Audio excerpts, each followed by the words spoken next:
Class 11th वार्षिक परीक्षा कक्षा 11 सामान्य हिंदी। आज जो पेपर आप लोगों को मैं बताने जा रहा हूँ, कई विद्यालयों में वार्षिक परीक्षाएं आयोजित हैं, तो ये पेपर आप लोगों के हेल्प करने वाला है पूरी तरह से। तो किस प्रकार से जो पेपर आप लोग देने वाले हो, उसमें जो पहला सेक्शन है क्लास 11 की जो हिंदी का पेपर होता है, उसमें ऑप्शनल क्वेश्चन पहले क्वेश्चन में रखे गए हैं। पहले में जो का पूछा गया, स्कंदगुप्त नाटक के लेखक कौन हैं? मुंशी प्रेमचंद, जयशंकर प्रसाद, लक्ष्मी नारायण मिश्र और धर्मवीर भारती। देखिए, जयशंकर प्रसाद नाटककार के रूप में प्रसिद्ध हैं। उनके कई नाटक हैं, आप लोग जरूर उनके नाटक पढ़ के जाएँ। एक नाटक जरूर पूछा जाता है, ऐतिहासिक नाटकों में से एक नाटक। तो स्कंदगुप्त, चंद्रगुप्त, ये सारे, जन्मेजय का नाग यज्ञ, ये सारे नाटक इनके जरूर पढ़ के जाएँ, क्योंकि एक प्रश्न आप लोगों को जयशंकर प्रसाद का जरूर मिलेगा। भारतेंदु युग की पत्रिका इनमें से कौन सी नहीं है जो भारतेंदु युग से संबंधित नहीं है? सरस्वती पत्रिका का संपादन कार्य जो किया था वो महावीर प्रसाद द्विवेदी जी ने किया था। द्विवेदी युग में 1904 में हुआ था लगभग। तो उम्मीद करता हूँ आप लोगों को उत्तर समझ में आ गया होगा। 4 ऑप्शन और भी हैं। अगला, केदारनाथ पांडे किस लेखक का वास्तविक नाम है? तो देखिए, अज्ञे का तो पूरा नाम आप लोग याद होगा, सच्चिदानंद हीरानंद वात्स्यायन अज्ञे, ये आप लोगों को पहले से याद होगा। यहाँ पर जो क्वेश्चन बात की जा रही है, केदारनाथ पांडे किस लेखक का वास्तविक नाम है? ठीक है, किस लेखक का वास्तविक नाम हो सकता है, तो ये आप जरूर पढ़ के जाएँ। भारतेंदु युग का नाटक इनमें से कौन सा भारतेंदु युग का नाटक है? भारत दुर्दशा, चंद्रगुप्त, जन्मेजय का नाग यज्ञ और अंधा युग। देखिए, अभी आप लोगों को मैंने बता दिया है कि जन्मेजय का नाग यज्ञ और चंद्रगुप्त, ये दोनों ही नाटक जयशंकर प्रसाद के हैं। और जयशंकर प्रसाद अपने आप में ही जो है छायावादी युग के लेखक हैं, मतलब शुक्ल युग के लेखक माने जाते हैं। भारतेंदु युग के जो नाटककार हैं उसमें जो है भारतेंदु हरिश्चंद्र सबसे प्रमुख हैं। भारत दुर्दशा उन्हीं की ही है। और ये देखिए, अगला क्वेश्चन आ भी गया है भारतीय दुर्दशा से संबंधित, तो इसका उत्तर आप लोग समझ गए होंगे। अब जो दूसरे का है, ये भी आप लोगों को ऑप्शनल ही मिलेगा। तो वीर गाथा काल की जो विशेषताएं होती हैं, वीर गाथा काल को ही अन्य नाम आप लोग जानते होंगे, वीर गाथा काल आदिकाल का ही अन्य नाम है। तो यहाँ पर वीर गाथा काल की जो विशेषता है वो मुक्तक काव्य रचना है, प्रकृति चित्रण है, युद्धों का सजीव वर्णन है, नारी का स्वरूप सौंदर्य चित्रण है। तो आप लोगों को याद होगा, वीर गाथा काल का मतलब ही होता है कि वीरों के बारे में मतलब एकदम सजीव वर्णन करना। तो युद्धों का सजीव वर्णन अगर आप लोग ये बात करोगे तो बिल्कुल ये बात सही है। खा में है, हिंदी का प्रथम महाकाव्य माना जाता है। 4 ऑप्शन आपकी स्क्रीन पर दिख रही है। पृथ्वीराज रासो, पद्मावत, रामचरितमानस और रामचंद्रिका। इन चारों में से कौन सा प्रथम महाकाव्य है, ये आप लोग जरूर याद करके जाएं। कबीर के दोहों के नाम से किस नाम से जाना जाता है? दोहा है, साखी है, शबद है, पद है। इनमें से कौन सा दोहों के नाम से जाना जाता है? घा है। निम्नलिखित में से कौन सी रचना भक्तिकाल में लिखी गई थी? भक्तिकाल यानी कि स्वर्ण युग कह सकते हो आप लोग हिंदी पूरे पद्य साहित्य के इतिहास में। तो कौन सा भक्तिकाल में लिखी गई थी? कामायनी, भारत भारती, झरना, सूरसागर। तो आप लोग समझ गए होंगे, सूरसागर जो सूरदास द्वारा रचित है, भक्तिकाल के ही कवि माने जाते हैं। उसके बाद अंगा है, श्रृंगार और वात्सल रस के अमर कवि कौन है? बिहारी हैं, तुलसीदास हैं, सूरदास हैं या धनानंद है? ये थे आप लोगों के मल्टीपल चॉइस क्वेश्चन जो पूछे जाते हैं आप लोगों को। अब जो क्वेश्चन नंबर 3 आप लोगों को करना होता है वो गद्यांश पर आधारित होते हैं। आप लोगों की पूरी पाठ्य पुस्तक में जो भी 70% से जो प्रश्न पत्र बनता है उसी से ही आप लोगों को गद्यांश देना होता है। उन 2 गद्यांशों में से कोई एक गद्यांश आप लोगों को व्याख्या बतानी होती है। कुछ प्रश्न के उत्तर आप लोगों को इसी व्याख्या से देने पड़ते हैं, इसी गद्यांश से देने पड़ते हैं। तो अंधकार के विकट में वैरी महाराज अंशुमाली अभी तक दिखाई भी, ये एक आपके पाठ्य पुस्तक की एक रचना है, उसी से संबंधित यहाँ पर ये गद्यांश के रूप में आया है। और इसके जो 5 प्रश्न हैं, प्रस्तुत गद्यांश के लेखक, पाठ का नाम और लेखक का नाम लिखना है आप लोगों को, उसको करना है। रेखांकित अंश की व्याख्या, ध्यान रखिएगा जितने अंक रेखांकित हैं, तो जितने अंश रेखांकित हैं उसी को आप लोगों को व्याख्या के रूप में लिखना होता है। सूर्य, और जो 3 क्वेश्चन यहाँ पर दिए गए हैं, ये प्रश्नों के उत्तर आप लोगों को इसी पैराग्राफ में ढूंढ के निकाल लेने हैं। सूर्यदेव के सारथी ने सूर्यदेव के उदय होने से पूर्व क्या किया था? पराक्रमी पुरुषों के सेवक कैसे होते हैं? और अंधकार के तिरोभाव का रात पर क्या प्रभाव पड़ा? ठीक है, अगर आपको नहीं आता इन प्रश्नों के उत्तर तो आप लोग अथवा करके जरूर देखें कि दूसरा जो प्रश्न है हो सकता है आपको ये आता हो, आत्मा अजर और अमर है, उसमें अनंत ज्ञान शक्ति और भंडार है किसी चीज़ के, थोड़ा सा यहाँ मिसप्रिंट हो गया है। तो इसमें जो प्रश्न पूछे गए हैं बिल्कुल उसी तरह हैं जैसे पहला गद्यांश था। प्रस्तुत गद्यांश के पाठ और लेखक के नाम लिखने होते हैं।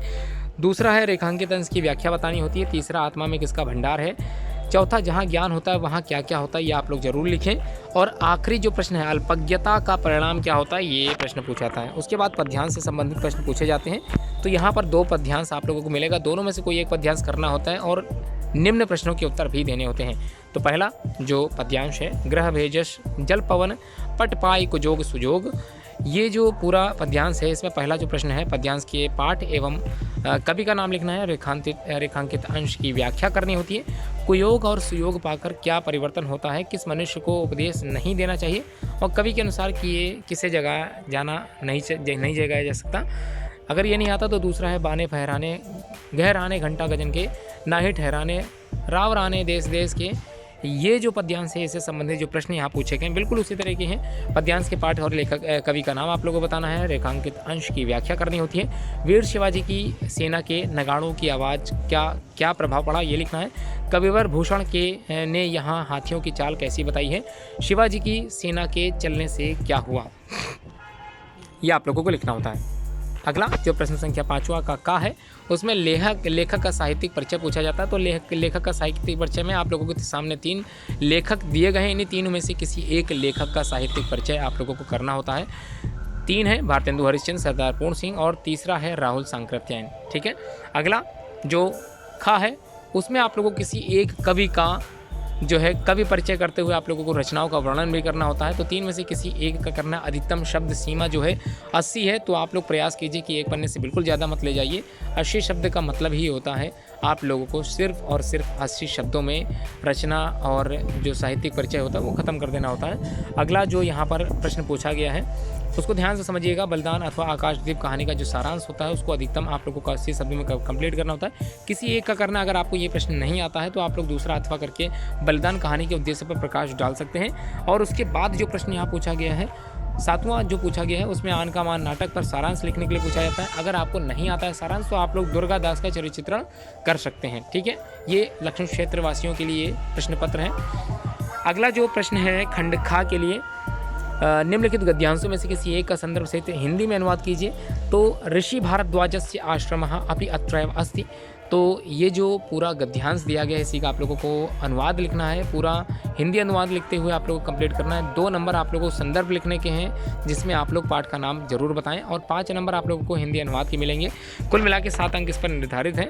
या फिर आप लोग एक पद्यांश, ये माफ़ कीजिएगा, एक गद्यांश जो दूसरा है ये भी कर सकते हैं। तो क्या है, अयम पर्वत राजः भारतवर्षस्य उत्तर सीमनि स्थिता तत्परिवे शत्रुभ्यः सततम रक्षति। आप लोग इस गद्यांश को भी हिंदी अनुवाद के रूप में कर सकते हो। अब जो पद्यांश यहाँ पर दिए गए हैं, कुछ श्लोक दिए गए हैं, उसका भी आप लोगों को बिल्कुल उसी तरह से करना है जैसे गद्यांश में आप लोगों ने लिखा था। उसी तरह से यहाँ पर पद्यांश या संस्कृत के श्लोक जो दिए गए हैं उसी को ही आप लोगों को पूरा हिंदी अनुवाद करना है ससंदर्भ सहित, मतलब इसमें भी संदर्भ बताना होता है। तो सत्येन रक्षते धर्मो विद्या योगेन रक्षते मृजया रक्षते रूपम कुलम वृत्तेन रक्षते। या तो ये कीजिए या फिर दूसरा जो है या एनम वृत्ति हंतारम यश्चैनम मन्यते हतम उभौ तो न विजानीतो नायम हंति न हन्यते। आप लोग इसको भी कर सकते हो। ठीक है, आगे बढ़ते हैं। प्रश्न संख्या 9 पर आते हैं। मुहावरों और लोकोक्तियों में से किसी एक अर्थ लिखते हुए वाक्य का प्रयोग करना है। कोई एक लिखना है, अपना उल्लू सीधा करना, पर्दा डालना, नाम बड़े और प्रदर्शन छोटे, जल में रहकर मगर से वैर। इनमें से किसी एक का ही आप लोगों को अर्थ लिखना है, और अर्थ लिखते हुए आप लोगों को एक सेंटेंस भी बनाना है, वाक्य पूर्ति भी करनी है। 10वें का जो यहाँ पूछा गया, संधि विच्छेद के सही विकल्प का चयन करना है। मतलब 4 ऑप्शन आप लोग स्क्रीन पे होंगे, सही विकल्प चुनाव करना है। कदापि का संधि विच्छेद क्या हो सकता है, कद प्लस अपि, कद प्लस अपि, कद प्लस अपि और या कदा प्लस अपि। दूसरा है नायकः का संधि विच्छेद, नय प्लस इकः, नाय प्लस कः, नय प्लस अकः और ना प्लस अकः।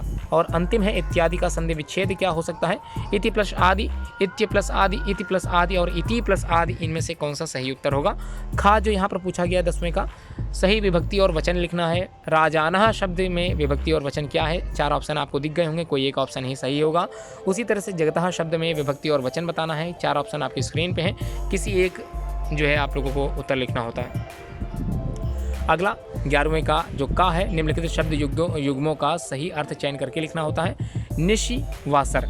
तो 4 उत्तर यहाँ पर दिए गए हैं, किसी एक उत्तर को ही आप लोग जरूर सत्य लिखिए और अपनी उत्तर पुस्तिका में वही सत्य वाला जो है विकल्प उतारिए।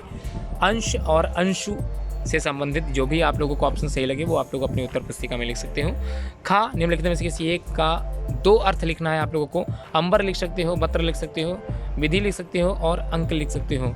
ठीक है, माफ़ कीजिएगा, अंक है, विधि है और अंक है। ठीक है, अंबर अंक और विधि, ये 3 पूछे गए हैं। इन्हीं का आप लोगों को 2-2 अर्थ लिखना है। गा में है निम्नलिखित वाक्यांशों के लिए एक शब्द का चयन करके आप लोगों को लिखना है। 2 प्रश्न पूछे गए हैं। जिसने इंद्रियों को जीत लिया हो तो आप लोग जानते ही होंगे जितेंद्रिय कहलाता है। जिसकी सीमा ना हो ये आप लोग जान ही गए होंगे, असीम होते हैं। अगला जो 2 वाक्यों को शुद्ध करके आप लोगों को लिखना है। मेरे को विद्यालय जाना है तब शायद यह काम जरूर हो जाएगा। पुरानी बातों को भूल जाओ, विष्णु के अनेकों नाम हैं। तो इनको शुद्ध करना है आप लोगों को। और 12 का का खा गा में आप लोगों को रस चंद अलंकार से संबंधित प्रश्न पूछे गए 2-2 अंकों के। हास्य या वीर रस का लक्षण एवं उदाहरण लिखिए। यमक अथवा रूपक का लक्षण या उदाहरण लिखिए, माफ़ कीजिए, लक्षण एवं उदाहरण लिखिए। सोरठा अथवा चौपाई छंद का लक्षण एवं उदाहरण लिखिए। मतलब कोई एक ही करते हैं, या तो हास्य वीर में से कोई एक करिए, यमक रूपक में से कोई एक करिए, सोरठा या चौपाई में से कोई एक करिए। 13वां प्रश्न आप लोगों से पूछा गया है। अपने मोहल्ले में गंदगी की सफाई कराने हेतु नगर पालिका अध्यक्ष को एक शिकायती पत्र लिखना है। अगर आप लोगों ने शिकायती पत्र नहीं याद किया तो दूसरा जो यहाँ पर दिया है, अपना कुटीर उद्योग प्रारंभ करने हेतु किसी बैंक के बैंक प्रबंधक को ऋण प्रदान करने हेतु एक पत्र लिखना है। आप लोगों को 6 अंक निर्धारित हैं। और आखिरी और अंतिम जो प्रश्न पूछा जाता है वो निबंध से पूछा जाता है। आप लोगों को निबंध करना होता है। 9 अंक इसके निर्धारित हैं। और भाषा शैली पर ज़रूर ध्यान दीजिए। और हेडिंग्स जो आप लोग लिखते हो तो उसमें पूरी हेडिंग्स आप लोग जैसे निबंध के रूप में लिखते हो, रूपरेखा तैयार करते हो, प्रस्तावना और उपसंहार को जरूर शामिल करें। तो यहाँ पर जो पूछे गए निबंध, मेरा प्रिय कवि, स्वच्छता अभियान, स्वास्थ्य शिक्षा से लाभ और निरंतर बढ़ती हुई जनसंख्या, समस्या और समाधान, और अंतिम है ऑनलाइन शिक्षा की चुनौतियाँ और लाभ। ये आप लोगों को अच्छे से समझ के लिखना होता है। उम्मीद है आप लोगों को वीडियो समझ में आ गई होगी। शेयर करना बिल्कुल मत भूलें। और चैनल अगर सब्सक्राइब ना किया हो तो चैनल को जरूर सब्सक्राइब कर लें। धन्यवाद।